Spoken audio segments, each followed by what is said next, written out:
You are now listening to theGrio's Black Podcast Network, Black Culture Amplified. There are all kinds of firsts in the Black community. There's Jamal Jenkins, who was the first person to ask whether or not you had to be from Ohio to be one of the Ohio players.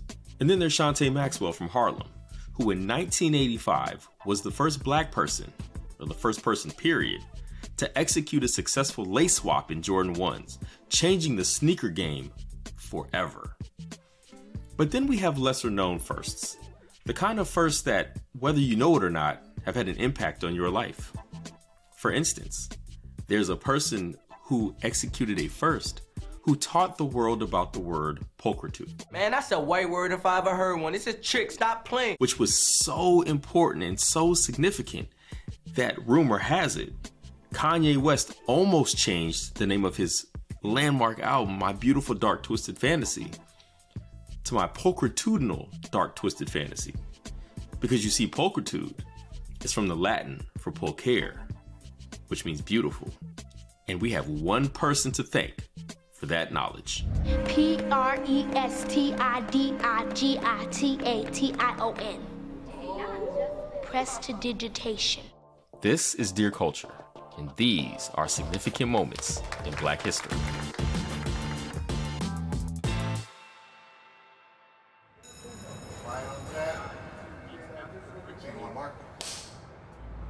I mean, there are certain things that happen in culture where you know where you were when it happened because it was such an impactful event. Like I remember where I was when a Challenger explosion happened. I remember where I was when I first learned about 9/11.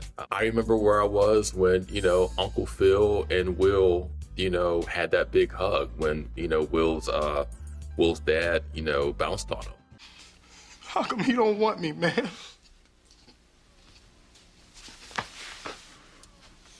I was actually in that living room. Like if you pan out, there's a deleted version of that scene where if you pan out, you actually see me there because Ben Vereena's my dad too.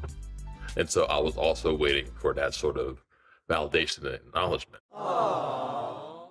And so when I first heard about Akeelah, and I was so anxious to hear about, how she did in the B, that I just couldn't relax. So I went out and tried to shoot a little bit. And I noticed that all the people in the neighborhood, like all the people in the projects, all the people who were working at McDonald's, whatever, because the court was next to the projects and the McDonald's. Everyone started running out. It's like, yo, did you hear about Akeelah? And I was like, what happened with Akeelah? And they told us that she had tied. Pulchritude. Congratulations, Akeelah.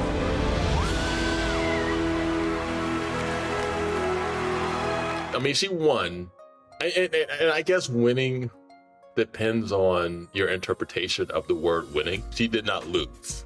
I am Damon Young. I am a writer, Pittsburgher. My name is Dr. Lamont Sanford, no relation, and I am the director of the National Association for the Advancement of Colored Spellers, a minimally funded organization that was created in 1936 after the first Black speller ever made it to the finals and was treated in a very unseemly manner by the white establishment, as you can imagine, in the 30s. So I learned of the story of Akeelah Anderson, the young spelling prodigy from South Central Los Angeles or South Los Angeles, by reading the hip hop trade magazines. I believe it was an article in The Source on neighborhood tough Derek T, which must have come out right before she'd ventured to the actual finals. Apparently in the story, Derek mentioned that Akeelah had promised, or that he had promised Akeelah that he would let her hear a poem that he'd written somewhere in grade school if she won. Who that? And I was like, wait a minute, there's a spelling prodigy coming out of South Central on her way to the Nationals? Wait a minute. When I think of Akeelah, I think about I just think about how impressionable white people can be. I think about how, if you watch that movie again, she should have lost like 3 times. Synecdoche? The mother of one of the spellers needs to speak with her. Okay, but she must be back on the stage before her next turn or she'll be disqualified. Like there was a time in a regional B when, you know, the one kid was cheating. They cheated! They cheated! I saw them. That boy's mama helped him out. And then the white judges were like, hey, I don't know what to do with this black baby. Like, let's just make her the winner. Okay, I don't know what to do. So basically, if you are black enough, right, you can succeed. Oh, absolutely. I was supposed to be the winner. They played me. They played me because they saw that I was cute. I mean, my hair was a little all over the place, but that has nothing to do with anything, okay? I was spelling my butt off. I was enunciating each letter and each word, and they played me, but it's cool. I mean, it's not cool, but you know what? I made it.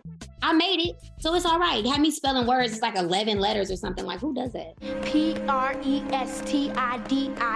A little known fact.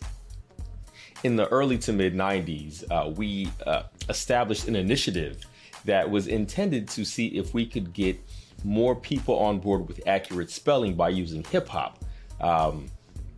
If you'll notice, there are a lot of songs back then where a lot of rappers were doing a lot of spelling. The Notorious B.I.G. famously. It's the N-O-T-O-R-I-O-U-S. You just lay down slow. We were in talks with all of the labels to see if we could get people to invoke a little spelling in their art. I mean, M-E-T-H-O-D, you know, Fabulous, F-A-B-O-L-O-U-S. which we understand was a little bit confusing since that's not how you spell fabulous. But we've been working with Merriam-Webster to see if we can get that spelling changed so that more people can be right when they misspell fabulous or fabulous. I was in the audience when Akeelah Anderson co-won the spelling bee in 2006. You have to understand here, this was important for us to be a part of. You see, in 1936, Magnolia Cox was the first black person to make it to the finals, but she did not win. She made it to the top 5. She didn't win, but obviously societal pressures and all of that was held against her. It wasn't until 1998 that we get the next spelling bee finalist, and as it turns out, we get a winner, Jamaican speller Jody Ann Maxwell. So we had to wait 62 years to get somebody not only to the finals, but to get our first black winner. And Jody Ann was from Jamaica, so she won the Jamaican spelling bee and was able to compete in the Scripps National Spelling Bee. So we made it a point to make sure that we're up on everything that's happening. Now, in 2006, Akeelah Anderson co-wins with Dylan Chu, and she's the first black person, black American, to win the National Spelling Bee. So this was a very monumental moment for us, and it won't be until another 15 years when we get the next black winner, black American winner of the Scripps National Spelling Bee in Zaila Avant-Garde. Maria, M-U-R-R-A-Y-A. That is correct. I think that her win, or her not losing, showed that if you have the right people around you and you have the right propaganda, you could spin a lack of losing into a win. And so, you know, again, we have gone forward, you know, it's been almost 20 years and we're still talking about Akeelah like she was like she was 92 Jordan, right? When at the very best, it was a split decision. And she got lucky. She got lucky. Old boy, you know, felt bad and had to tag her dad. O-S-E-S. You know, and if he didn't feel bad and the dude was just a regular dad, then Akeelah would have been like, I don't know, the Bills of the 90s. You know, someone who almost got to the mountaintop. But, you know, Susan Lucci, you know, just thinking of the people who are known for being, you know, spectacular losers. And so again, Akeelah, the homie, she inspired hoods around the country, but we got to get it straight. She did not win. You don't tie in a spelling bee, you win, or you are a loser. You know what I mean? You know, I really took that loss from the spelling bee kind of hard. And I decided that, hey, let's jump into animation. And now we're on season 2 of our rebooted show. Penny Proud. Watch it! Anybody know where she is?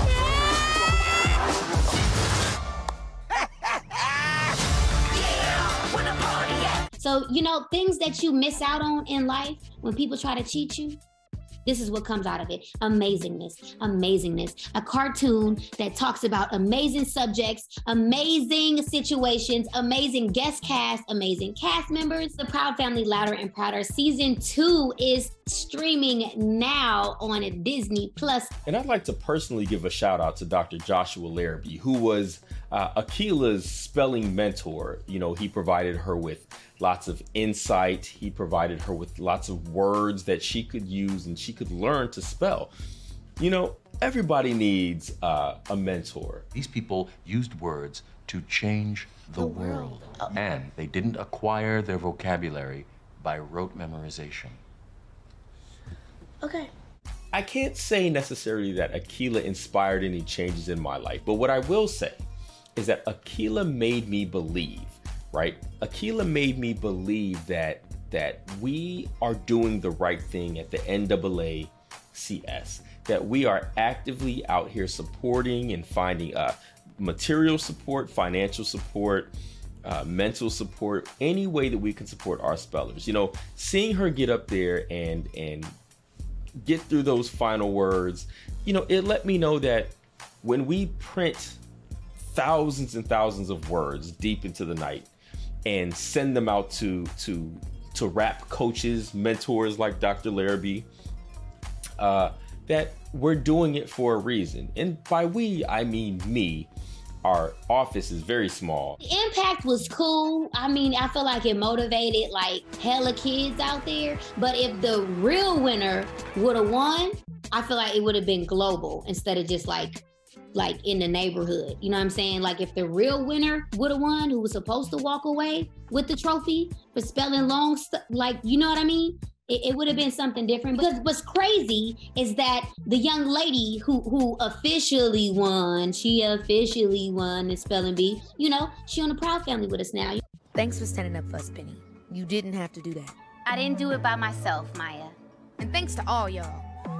I really appreciate it. We was enemies during the spelling bee. She put out a diss record, I put out a diss record. But you know, ultimately, we had to let bygones be bygones and come together and be a part of the Proud Family Louder and Prouder season 2. You know what I'm saying? It's all love. It's all love. If you have all those things in place, then you too could be a not loser in the National Spelling Bee. You know, and also you need some rhythm, which you know, I think, you know, unfortunately, I guess disqualifies little white girls from doing this because, you know, Akeelah was able to jump rope and that was her way of remembering. And, you know, I apologize. You know what, that I shouldn't be racist.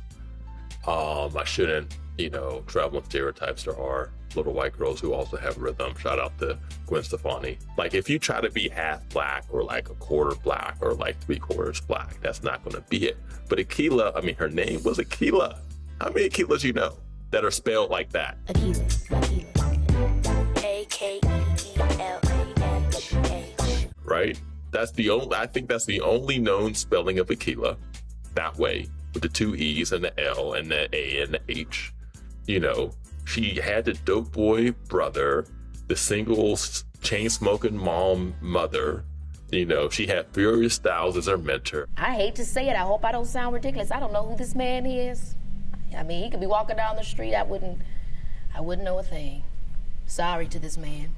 I mean, this was one of the blackest young girls who's ever existed, and she was able to succeed because she entered that space uncompromisingly black and brought her whole hood with her.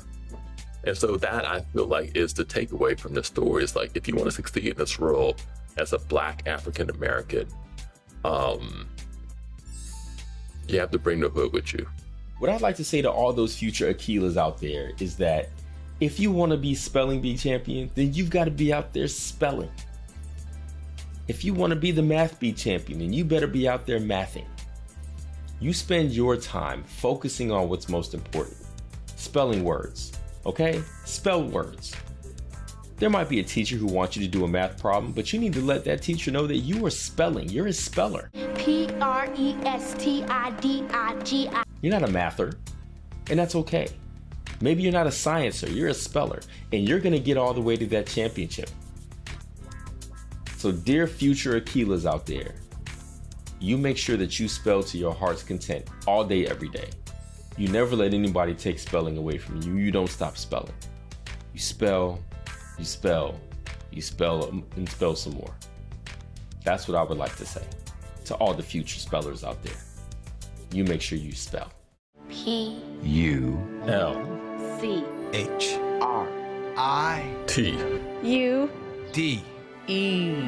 Pulchritude. Congratulations, Akeelah. Next week on Dear Culture's Truish Black Stories. You know, it's crazy that you mentioned this. So, as a New Yorker, right, everyone knows where they were on 9/11, right? You know, a couple years later, right, 2003, everyone hears about this crazy moment in a boxing ring, because that's where dancers duke it out, right, in boxing rings.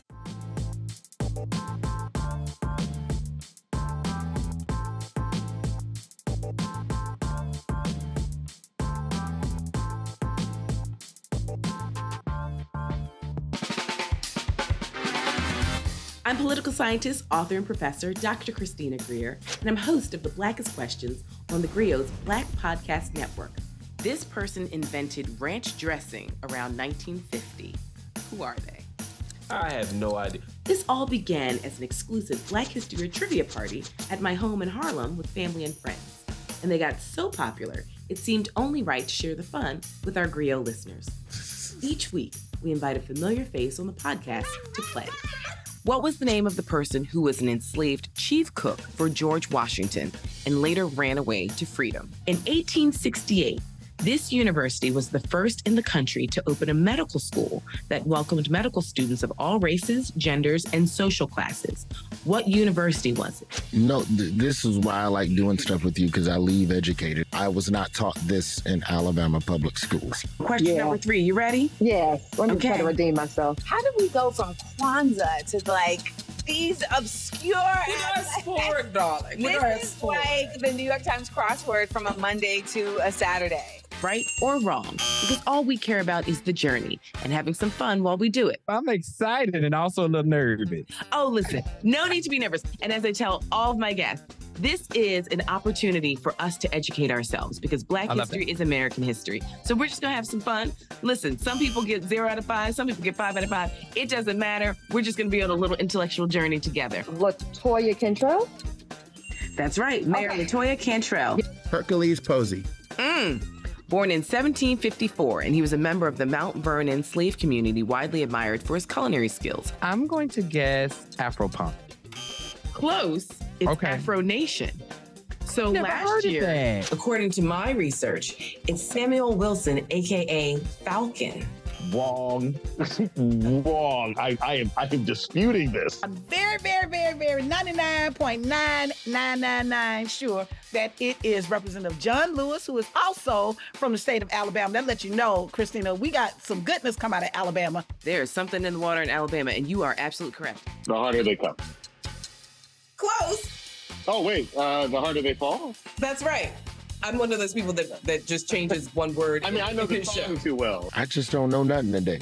It's I'm going to pour myself a little water while you tell me the answer. The answer is Seneca Village, which began in 1825 with the purchase of land by a trustee of the AME Zion Church. You know why games like this make me nervous? I don't know if I know enough black. Do I know enough? How black am I? Oh, my Lord, we gonna find out in public. So give us a follow, subscribe, and join us on The Blackest Questions.